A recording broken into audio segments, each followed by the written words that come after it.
আমার নাম আব্দুল হালিম, আমি কাচিবাই বেইলি রোড ব্রাঞ্চের ম্যানেজার। রাজধানীর বেইলি রোডের গ্রিন কোজিকোটেজে আগুনের ঘটনায় মামলা হয়েছে।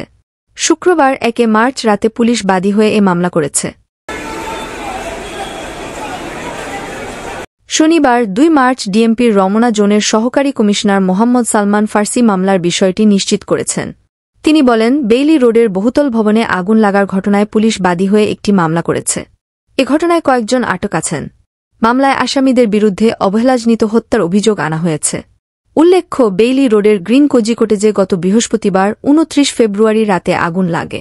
এ ঘটনায় এখন পর্যন্ত 46 জনের মৃত্যুর খবর পাওয়া গেছে। 11 জন আহত হয়ে হাসপাতালে চিকিৎসাধীন রয়েছে।